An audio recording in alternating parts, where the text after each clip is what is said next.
Amados irmãos, graça e paz da parte do nosso Senhor e Salvador Jesus Cristo. Estamos aqui mais uma vez no projeto Fome e Sede para convidar você para estar compartilhando conosco de mais um momento de edificação da Santa Palavra de Deus. Queremos desde já dar as boas-vindas e pedir para você estar se inserindo dentro de tudo aquilo que a gente está vivendo aqui durante esses dias. E eu quero lhe dizer que nós estamos numa série de pregações falando sobre os encontros marcantes de Jesus. Hoje nós estaremos indo para o capítulo de número 4. No capítulo 1 nós falamos de Zaqueu. No capítulo número 2 nós falamos da mulher do fluxo de sangue. Ontem nós estivemos falando sobre o cego de Jericó e hoje nós vamos falar sobre mais um encontro marcante de Jesus com o mestre da lei, o seu nome, Nicodemos. É o texto que a gente vai falar nessa noite, a questão que nós vamos abordar nessa noite dentro da série que nós temos tratado aqui dos encontros marcantes de Jesus. O nosso texto ele se encontra no Evangelho de João, no capítulo 3. Nós vamos ler o nosso texto utilizado, João 3, de 1 a 10, é o texto que a gente vai discorrer sobre ele. Para a gente poder remir o tempo, eu vou ler somente o verso. Você vai ler todo a nossa perícope, que é o conjunto de versículos que fecham um determinado pensamento. Então, eu peço que você leia. Ok? João, Evangelho de João, capítulo 3, verso 1 a 10. Nós vamos ler somente o verso 3, para a gente poder remir o tempo. Nós estaremos assim discorrendo sobre o nosso tema nessa noite e sobre o nosso objetivo nesta oportunidade, ok? Então vamos lá. Diz assim a palavra de Deus. A isto respondeu Jesus: em verdade te digo, que se alguém não nascer de novo, não pode entrar, não pode ver o reino de Deus. Amém? Vamos orar. Deus eterno, mais uma vez, diante da tua presença, temos a responsabilidade de transmitir a tua palavra santa aos ouvintes, aqueles que são teus filhos, aqueles que serão alcançados por essa pregação. Te pedimos, Deus, nessa noite, que o teu Espírito nos ajude, que o teu Espírito nos direcione, que o teu Espírito nos ilumine para o louvor e para a glória do seu santo nome. É assim que nós te oramos, no nome doce e santo de Jesus. Amém e amém. Da nossa mensagem nessa noite, graça confrontadora. E eu gostaria de começar a mensagem dessa noite perguntando uma coisa a você. Em algum momento da sua vida, você já foi confrontado? E nós, os seres humanos, nós temos uma tendência quando somos confrontados. O que acontece conosco quando somos confrontados? Inicialmente, nós nos armamos quando somos confrontados, porque o confronto ele nos leva a realmente não concordar com argumentos que vêm de uma parte que simplesmente tem o desejo de desmontar e desmoronar aquilo que nós temos por certo. Ninguém gosta de ser confrontado. É difícil ser confrontado. Mas quando nós somos confrontados, de início nós nos armamos, com o passar do tempo, quando a pessoa que se compromete ou que assume a responsabilidade de nos confrontar, ela também nos faz pensar. E de acordo com seus argumentos, nós vamos começando a rever os nossos conceitos. E quando revemos os nossos conceitos, provavelmente vamos analisar que nem tudo aquilo que a gente pensava ser verdade era verdade. E o pior de tudo é a gente reconhecer que muito do que a gente achava que fosse verdade seja mentira. Nós vamos ter um sentimento um tanto que misto. Misto no quê? Um tanto de frustração e pensamento de tempo perdido. É assim que nós vamos ficar logo de imediato. E eu queria nessa noite chamar você para a gente poder meditar sobre esse tema, graça confrontadora, que é o nosso 4º capítulo dos encontros marcantes de Jesus, para que nós pudéssemos começar a analisar, a observar, a perceber que Jesus, durante o seu ministério terreno, ele começa a confrontar muita gente. E quando Jesus começa a confrontar muita gente, obviamente a gente vai perceber o seguinte: muitas pessoas que são confrontadas por Jesus, vai acontecer o seguinte: algumas vão ser quebrantadas pelo poder do Espírito Santo, vão reconhecer, vão se diminuir, vão se esvaziar diante do confronto de Jesus, e outras, ao ouvirem a confrontação de Jesus, elas vão se armar. Não era assim que os mestres da religião judaica, na sua grande maioria, faziam quando eram confrontados por Jesus? Quando nós lemos os textos aonde Jesus os confronta, enquanto fazemos a leitura, a gente pode ouvir inclusive um som no fundo dessa leitura, é como se fossem os seus dentes rilhando de ódio por serem confrontados naquilo que eles tinham enquanto verdade e que Jesus mostrava para eles que era mentira, hipocrisia religiosa. O texto que nós lemos nessa noite vai falar de um dos maiores confrontos de Jesus.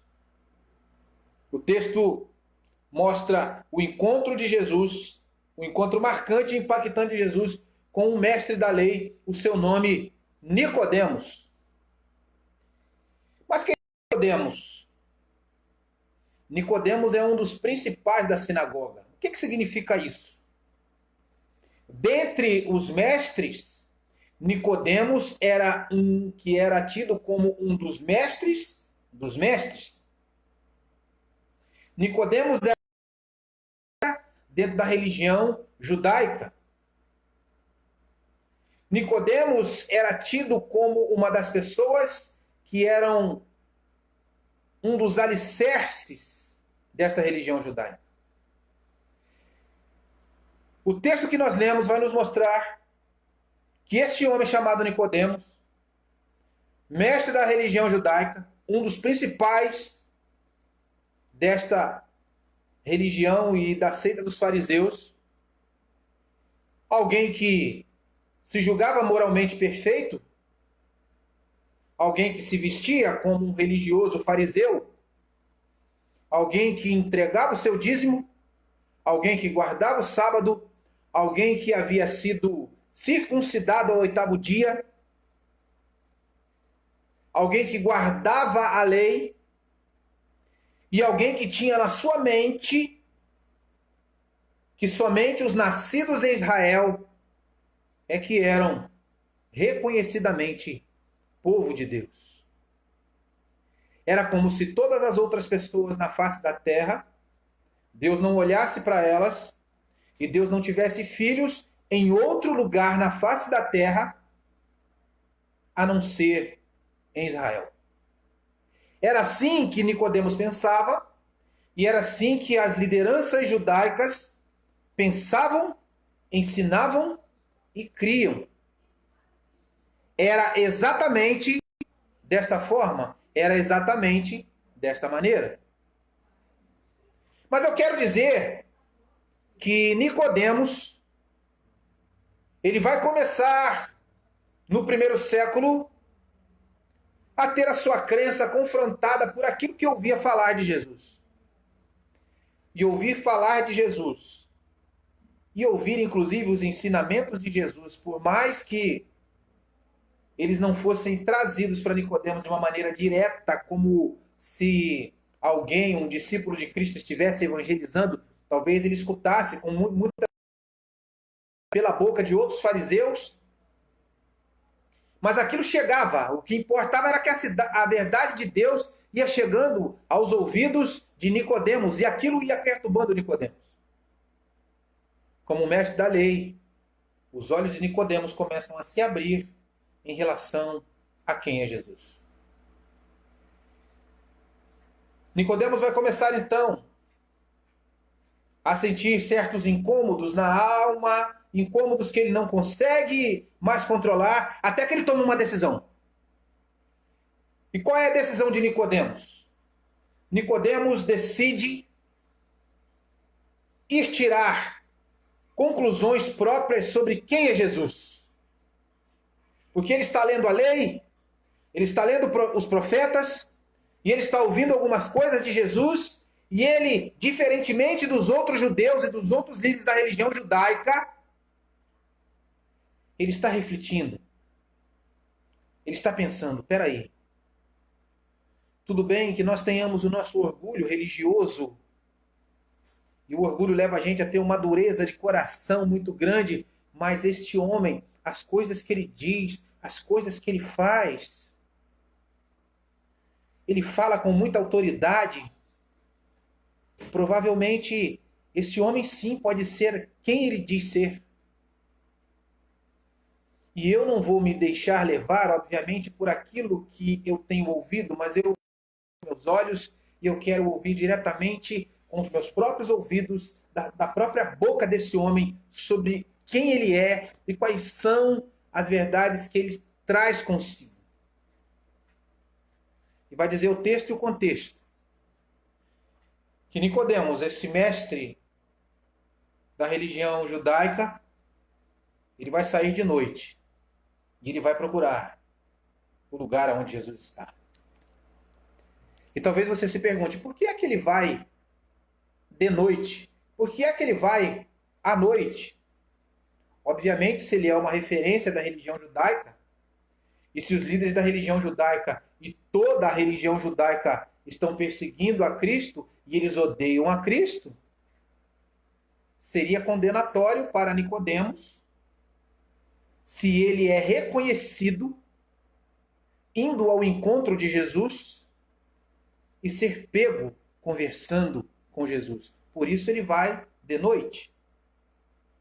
E a gente, com absoluta certeza, vai conseguir ver que ele não somente vai de noite, mas ele provavelmente vai adquirir certo disfarce para que a sua identidade seja mantida em absoluto sigilo.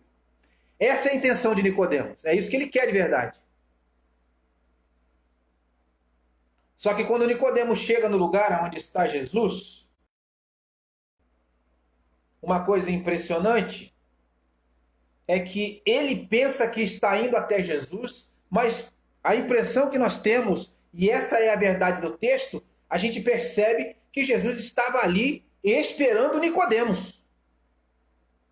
E por que o texto nos dá esta impressão? Por que será? Como podemos analisar isto?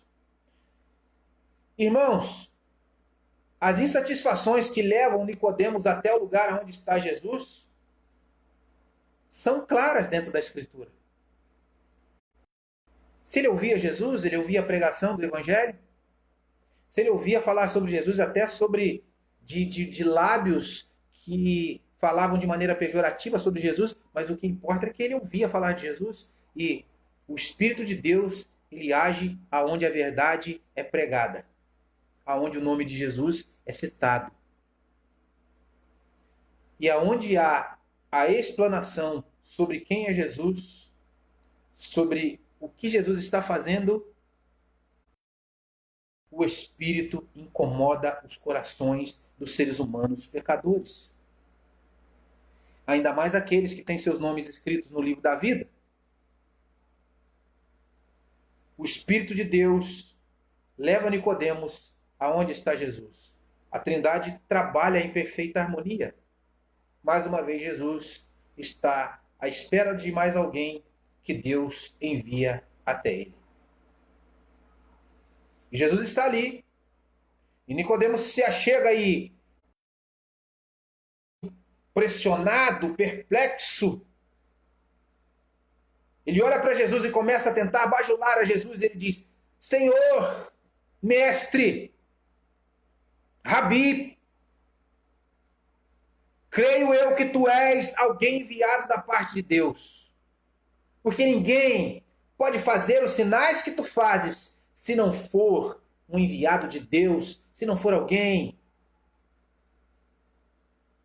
enviado, vindo diretamente de Deus.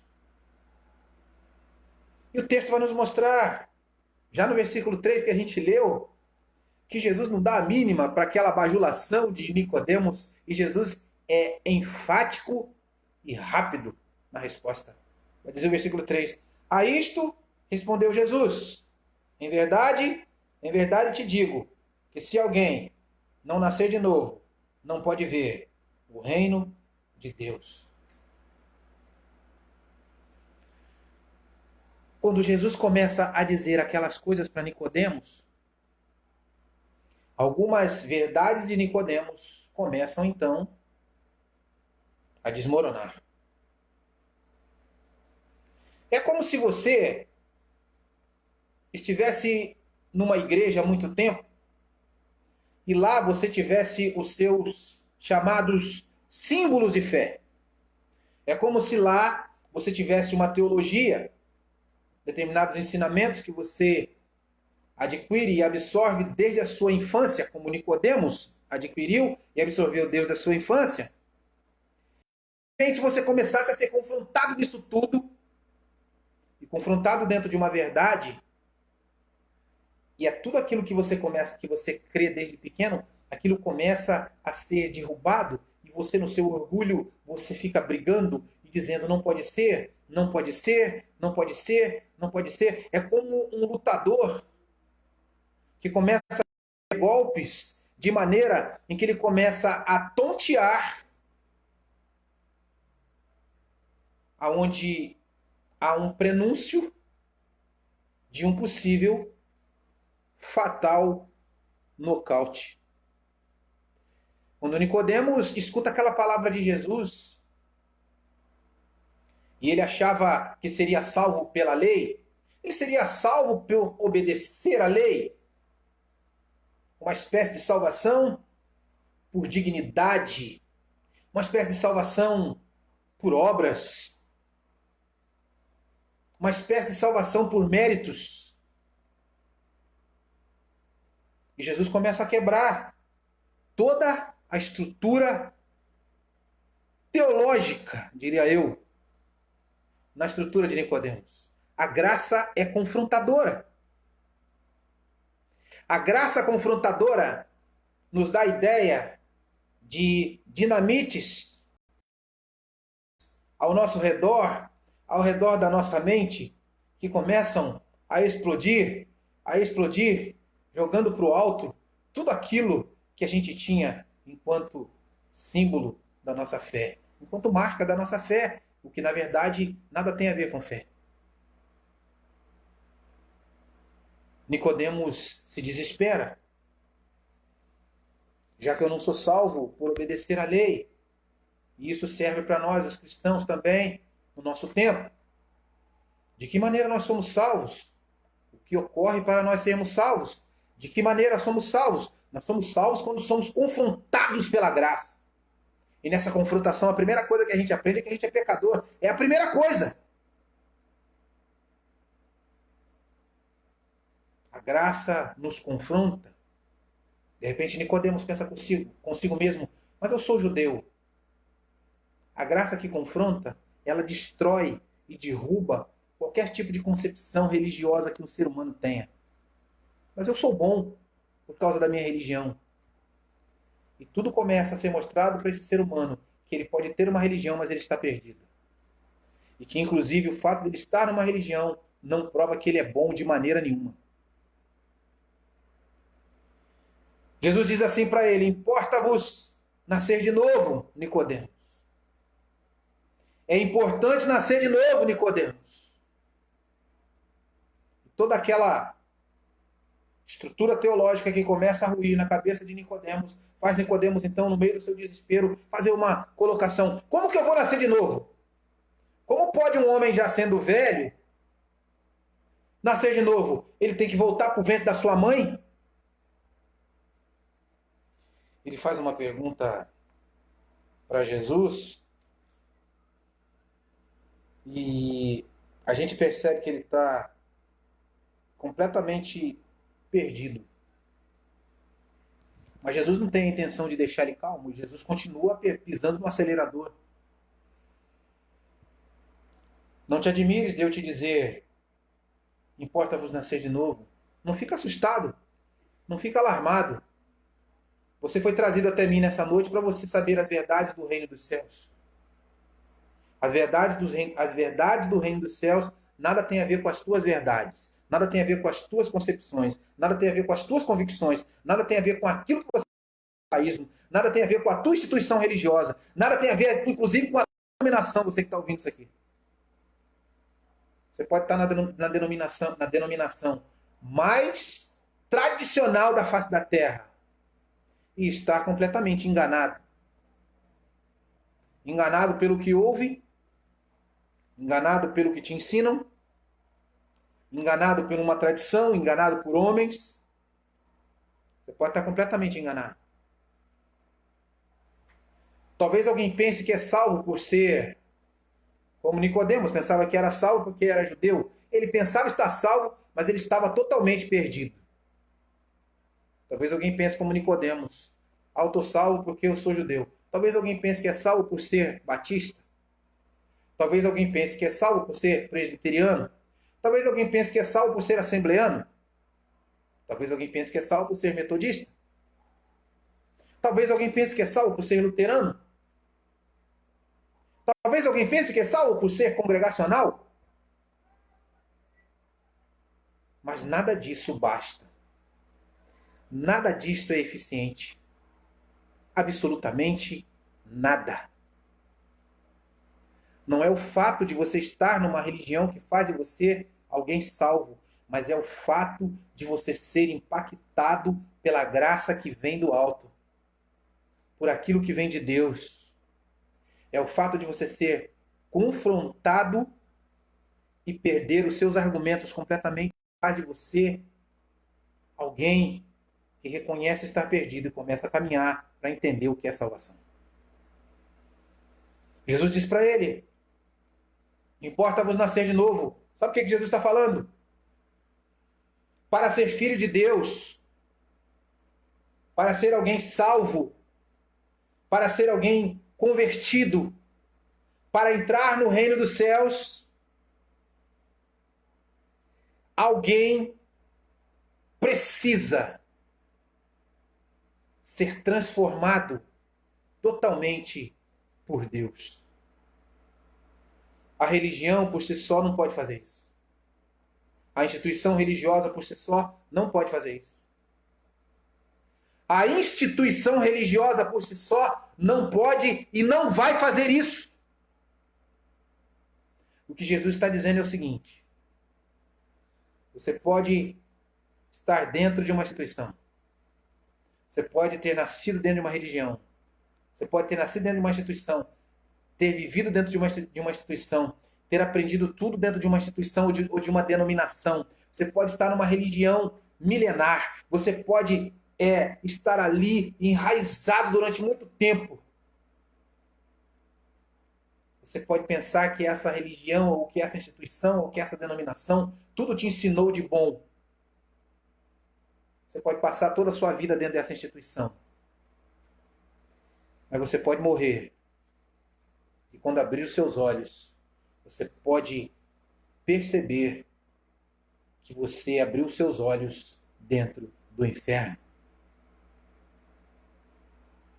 Importa-vos nascer de novo. Nicodemos está preocupado com tudo isso. E eu queria que nessa noite, ao ouvir a pregação da palavra de Deus, porque o tema é graça confrontadora, gostaria muito que a gente também, ao ouvir sobre a graça confrontadora nessa noite, que nós nos sentíssemos preocupados. O Evangelho, ele tem a finalidade de nos deixar preocupados o tempo todo. Preocupados com o quê? Preocupados com o fato de não glorificarmos a Deus da maneira como Ele merece. Preocupados conosco mesmos. Preocupados por mesmo sendo alcançados pela graça, ainda lutarmos contra o pecado. Preocupados o tempo todo, principalmente por ouvirmos a pregação da palavra que nos conclama o arrependimento e que demonstra que Deus está olhando para nós o tempo todo. Nicodemos está alarmado com o que Jesus está falando, perplexo, ele está desestruturado. Mas eu queria aqui começar a mostrar para vocês as evidências da palavra conversão. Eu queria começar a mostrar para vocês os alicerces da questão da necessidade de um socorro de Deus, de algo que só pode vir de Deus para socorrer o ser humano, pois senão esse ser humano está perdido e caminha para o inferno. Jesus está falando com Nicodemos. Em primeiro lugar, Jesus está dizendo uma coisa para Nicodemos do tipo: Nicodemos, todos os seres humanos foram atingidos pelo pecado de Adão. Todos. E todos os seres humanos tiveram a sua natureza deformada. E é bom que se saiba que dentro da verdade de Deus, alguém para ser filho precisa ser convertido, precisa sair, ser transformado dessa natureza atingida para uma natureza convertida. Natureza atingida, natureza convertida. Eu gosto muito de dar alguns exemplos sobre conversão, para que as pessoas também elas possam entender, porque eu acredito que muitos crentes até ouvem algumas palavras, mas eles não entendem. Conversão. Eu vou mais ou menos aqui dar um exemplo. Imagine que você tem duas jarras nas suas mãos. Uma na mão direita, outra na mão esquerda. E na sua mão direita você tem uma jarra cheia de água. E na outra mão você tem uma jarra vazia. Você vai pegar essa jarra cheia de água e você vai derramar na jarra que está vazia. E quando esse líquido, que é a água, cair na jarra vazia, ao invés de cair água, vai cair vinho. Ou seja, a mudança total de um estado para outro. Isso é chamado de conversão. Mas como isso acontece?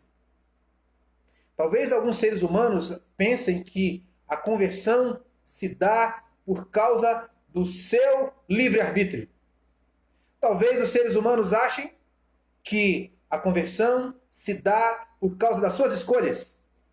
Talvez os seres humanos achem que a sua conversão se dá pelo fato dele obedecer e obedecer regras. Alguém pode até ser um moralista religioso e pode não ser salvo. E pode não ter passado pela experiência da conversão. É sobre isso que Jesus está falando com Nicodemos. É exatamente sobre isso que Jesus está tratando com Nicodemos. E é por isso que Nicodemos está tão preocupado, porque ele começa então a pensar consigo mesmo: será que eu passei por esse processo de conversão? Importa-vos nascer de novo. E Jesus então começa a dar algumas explicações para Nicodemos, tipo assim: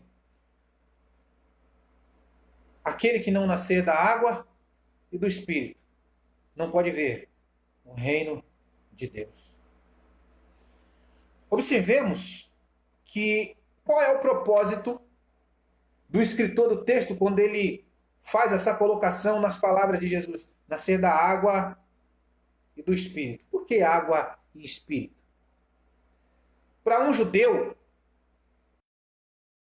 todas as vezes em que ele cita a questão da água, ele está querendo falar sobre vida. Aonde há água, ali há vida.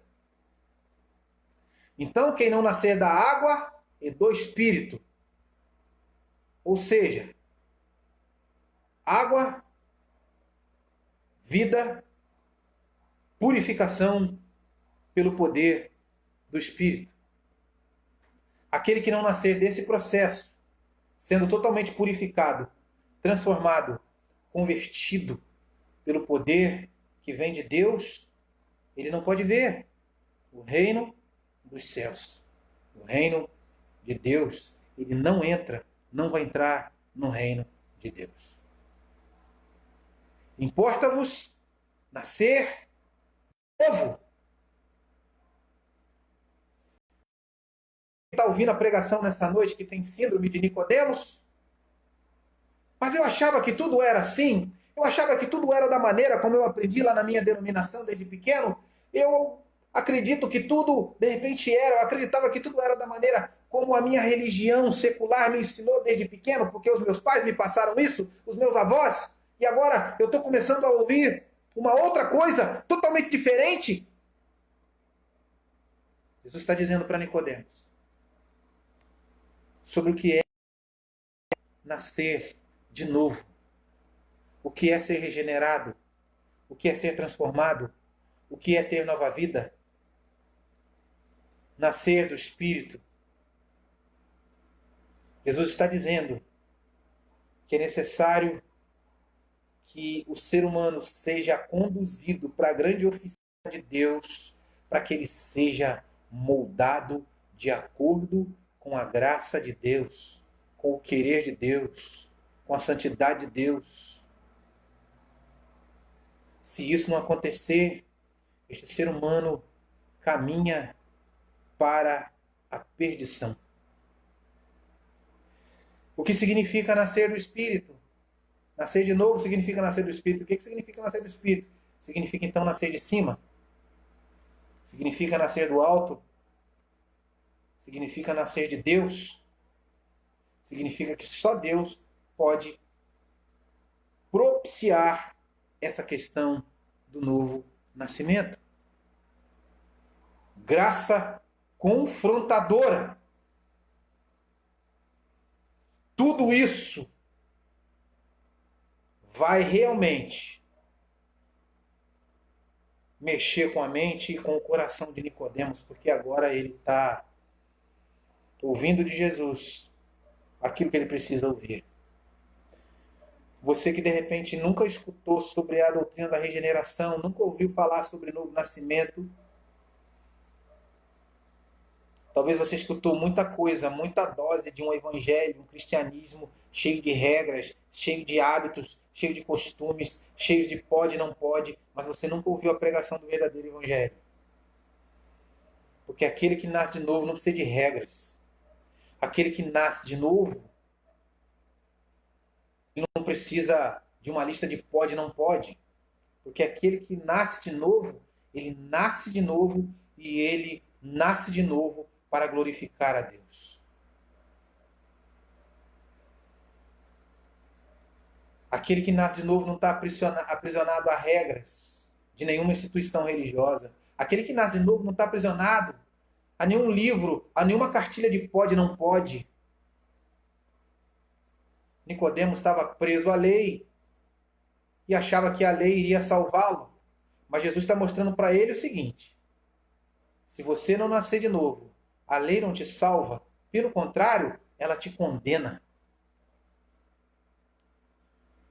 Nascer de novo faz com que você seja absolvido da sentença da lei. Aquele que é nascido de novo não está aprisionado a um tipo de tradição oca e vazia. Ele é como o Espírito. O Espírito sopra aonde quer. Jesus começa a conversar com Nicodemos. Ele sopra onde quer, vai para onde quer. Assim é todo aquele que é nascido de Deus, assim é todo aquele que é nascido de novo. Ele se torna alguém livre. O Espírito é soberano para fazer quem ele quiser nascer de novo, Nicodemos. Deus é soberano para fazer quem ele quiser nascer de novo, Nicodemos. Você só vai nascer de novo se Deus quiser. Você só vai nascer de novo se o Espírito tocar em você para você nascer de novo. Se você não for tocado pelo Espírito, não for mudado pelo Espírito, você vai ter passado toda a sua vida dentro do judaísmo e vai terminar no inferno. Vai terminar no inferno, Nicodemos. Jesus, então, não tira o pé do acelerador. Ele continua perdido. E ele faz outra pergunta para Jesus. Mestre, como pode isso acontecer, então? Ou tipo, ele já está agoniado e desesperado. A primeira característica de alguém que é salvo, de que nasce de novo, é o sentimento de estar perdido. Enquanto alguém não sente isso. Quantos crentes hoje na igreja brasileira ainda não se sentiram perdidos? Eles se sentem mais do que vencedores? Se sentem príncipes e princesas? Eles se sentem pessoas que nasceram para ser cabeça e não cauda? Eles se sentem os detentores do poder, dos dons espirituais e das manifestações espiritualistas? Mas eles nunca se sentiram perdidos e desesperados por se sentirem que estavam enganados dentro das suas próprias concepções, como Nicodemos. Uma característica de alguém que é confrontado pela graça é que ele começa a gritar. Ele começa a pensar sobre a possibilidade de, quando esta vida acabar, de quando ele fechar os seus olhos aqui, que abrir na dimensão eterna, ele começa a pensar: aonde vou abrir os meus olhos? Senhor, me socorre para que eu não abra os meus olhos no fogo do inferno. Nascer de novo. Uma necessidade. Importa-vos nascer de novo. Se Deus não nos fizer nascer de novo, aquele que não nasceu de novo não vai ver o reino de Deus. Essa é uma condição inegociável. É sine qua non. Não tem negociata. Você pode fazer o que quiser. Algumas pessoas, inclusive em relação à sua salvação, elas têm duas concepções de salvação. A primeira é a salvação na cruz de Cristo. Elas pensam e focam no seguinte: Jesus Cristo verteu seu sangue na cruz, aleluia. E depois elas começam a ter uma enfermidade religiosa, onde os ensinos começam a fazer outras coisas na cabeça delas. E então agora elas já se esquecem da maneira como foram salvas e agora pensam que têm que fazer algumas coisas em prol da salvação. E agora como é que elas pensam então sobre a questão de irem para o céu ou de abrirem os seus olhos no reino dos céus? Elas pensam assim: eu preciso na cruz de Cristo, agora eu preciso subir a um monte pelo menos 4, 5 vezes durante a semana. Eu preciso fazer um jejum de 40 dias. Eu preciso frequentar a campanha dos 7 dias. Eu preciso fazer tudo isso, porque isso me deixa seguro em relação à minha salvação. Eu quero dizer que tem muita gente fazendo isso no Brasil, sendo ensinado sobre isso no Brasil, e nunca sequer tiveram a experiência do novo nascimento, nunca ouviram sobre a necessidade de nascer de novo nunca foram impactados pela graça confrontadora. Nunca. Pessoas que se acham, às vezes, até que não precisam nem ouvir mais a pregação da palavra e nem o santo ensino, não é isso? Elas estão assim, meu irmão, tudo que eu queria eu já tive. Eu tenho experiências. Para que eu quero ouvir mais algum tipo de pregação? Para confundir a minha cabeça? Eu vou ficar com a minha experiência. Eu não quero ouvir pregação. Eu não quero ouvir sã doutrina. Eu não quero ouvir ensino.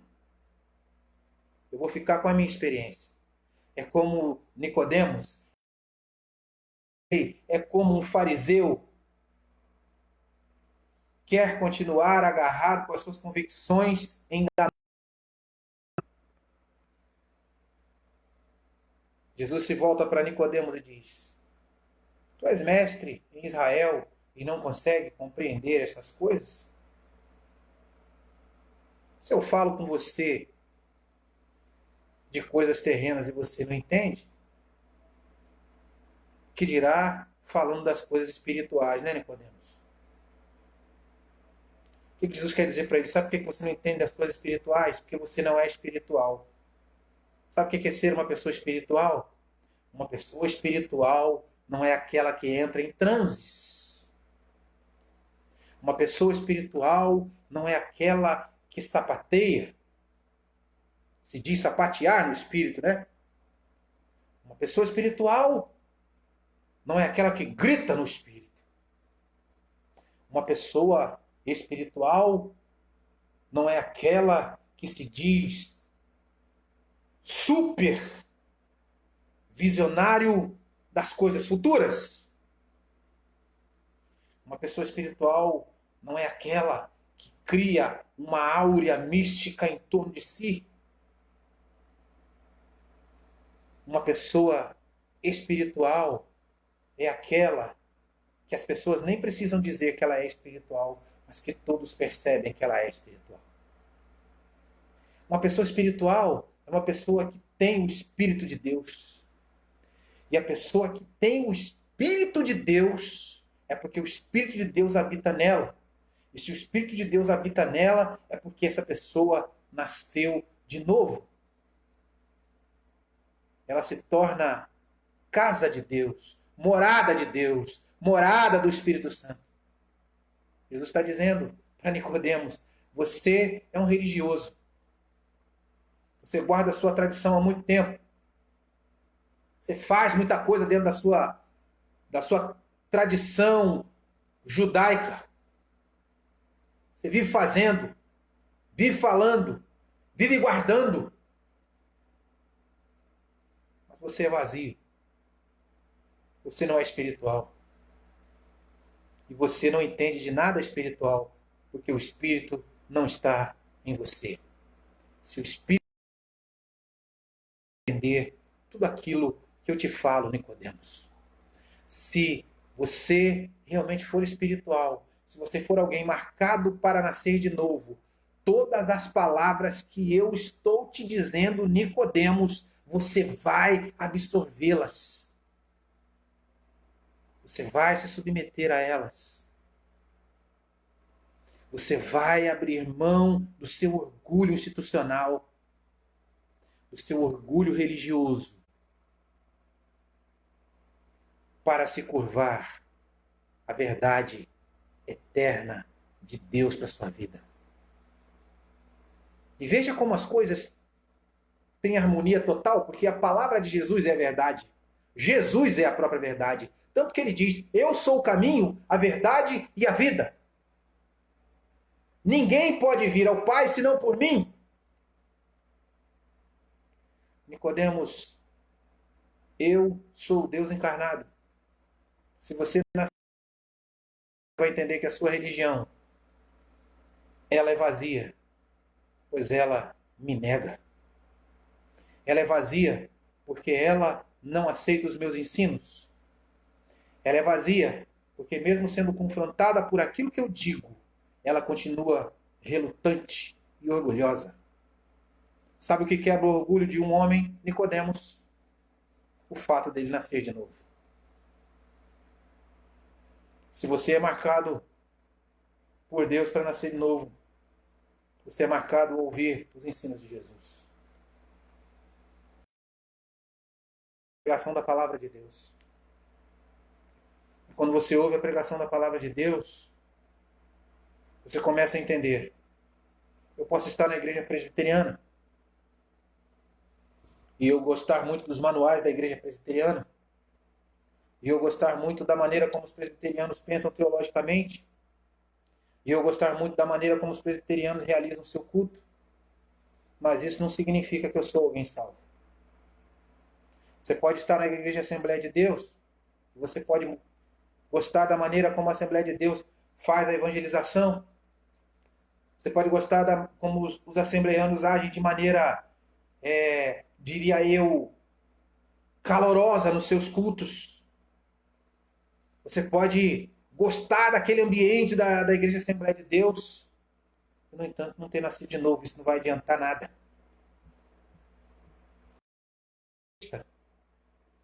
E gostar muito da maneira como os batistas cantam.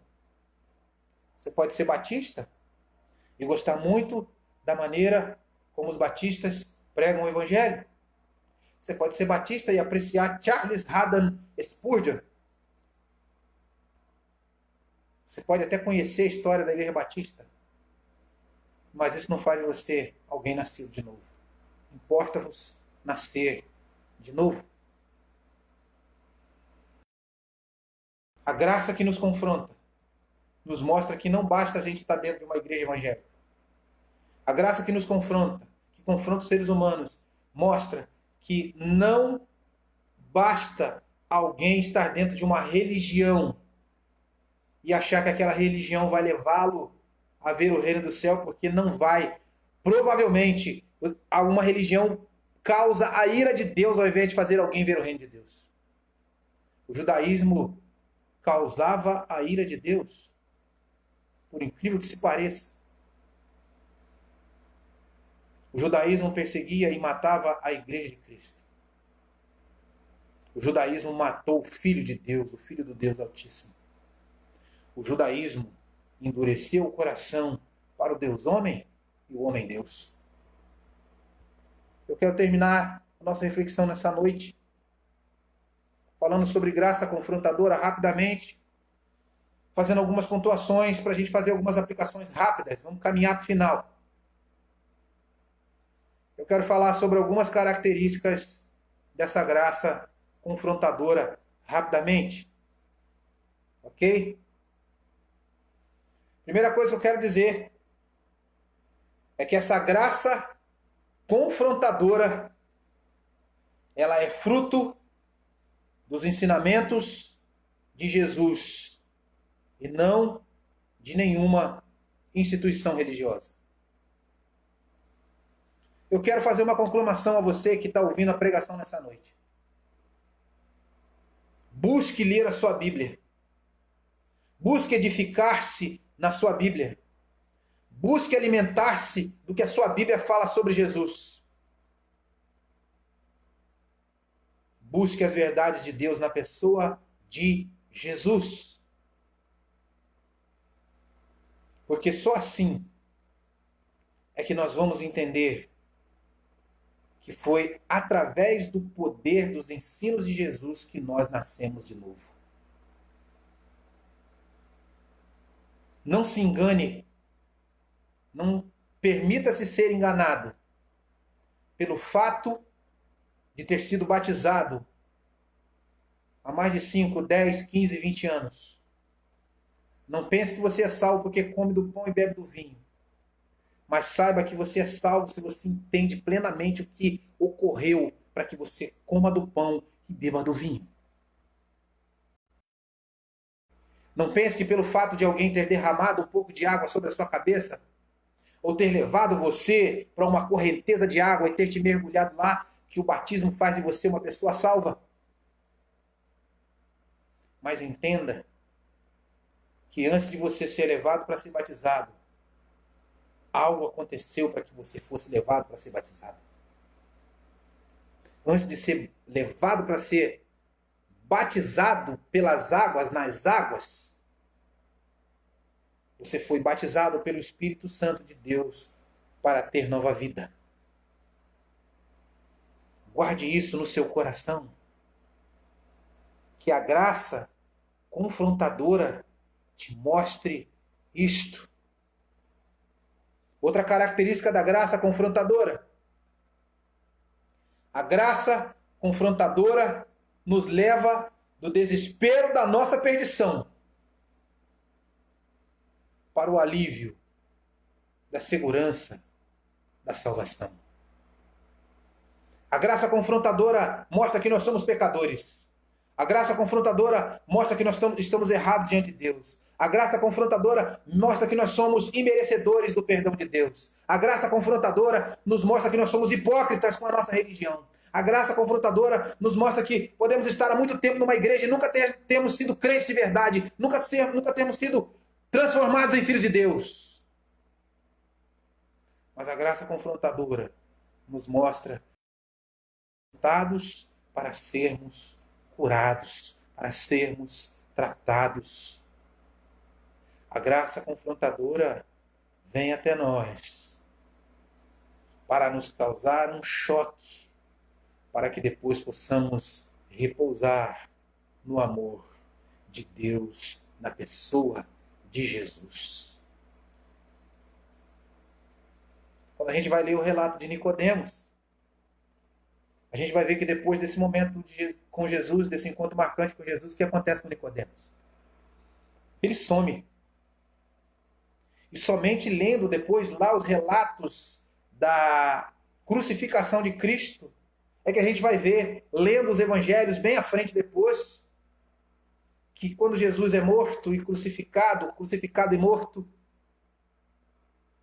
José de Arimateia, mais um expoente da religião judaica convertido pela graça confrontadora de Jesus, como Nicodemos, ele vai querer o corpo de Jesus e eles vão procurar como tirar o corpo de Jesus do túmulo. E nós vamos ver Nicodemos envolvido entre os discípulos de Cristo. A graça confrontadora foi eficaz para com Nicodemos. A graça confrontadora foi eficaz para comigo. A graça confrontadora de Deus foi eficaz para com você que está ouvindo essa mensagem. A graça confrontadora de Deus pode ser eficaz para aquele que você, nesse momento, você está pensando nele, um parente seu, um amigo seu. Deseje que nesse momento o Espírito de Deus vá até pessoas que você está pensando.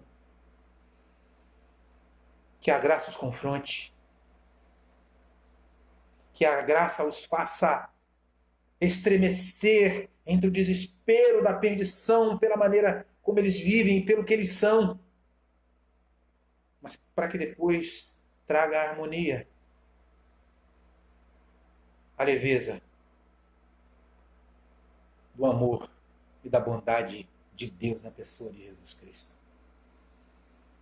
A graça transformadora, em último lugar, obviamente, a gente não podia deixar de falar sobre esse ponto. Ela vai quebrar a nossa religiosidade. E ela vai firmar uma paternidade. A graça confrontadora vai quebrar a nossa religiosidade. E uma paternidade. Uma vez nascidos de novo, sendo filhos de Deus, temos paz com Deus. Fomos convertidos por Deus. Nascemos de novo para as boas obras, para glorificar a Deus, para vivermos enquanto filhos amados de Deus. Maravilhosa graça que nos confronta, que nos confrontou, que nos abençoou, que nos livrou e que nos salvou. Graça confrontadora. Que outras pessoas possam ouvir esta pregação. Leve esta mensagem para algumas pessoas. Faça com que elas ouçam, faça com que elas vejam. Espírito de Deus que nos fez novas criaturas, que nos fez nascer de novo, que nos fez nascer do alto, que nos fez nascer de Deus, que nos fez nascer do Espírito, que gerou em nós corações de carne, destroçou o nosso coração de pedra, que nos fez filhos de Deus. Com Deus, para que essa pregação alcance pessoas e que essa pregação faça de mais pessoas filhos de Deus. Vamos orar. Deus eterno, bom é poder compartilhar das tuas verdades eternas. Bom é poder ouvir a pregação da sua palavra. Bom é poder sermos confrontados pela tua graça confrontadora durante todos os momentos. A graça que aciona a nossa mente para com as responsabilidades que temos após nos tornarmos seus filhos. Deus eterno, nós te pedimos que nesta noite, ao ouvirmos mais uma vez a tua palavra, que o nosso coração seja mudado para a honra e para a glória do seu santo nome, é assim que nós pedimos, hoje e sempre, em nome de Jesus. Amém e amém. Amados irmãos, nós ficamos por aqui. Nosso 4º capítulo sobre os encontros marcantes com Jesus. Daqui a pouco essa mensagem vai estar lá no nosso canal no YouTube. Daqui a pouco você vai poder pessoas. Convide outras pessoas para assinarem o nosso canal. Convide outras pessoas para conhecerem o nosso trabalho. Convide outras pessoas para estarem aqui todos os dias ouvindo conosco a pregação da palavra de Deus. Quero agradecer a todos que conosco estiveram. Que nós tenhamos uma noite abençoada por Deus. Esse é o nosso desejo. Forte abraço. Que Deus abençoe a todos.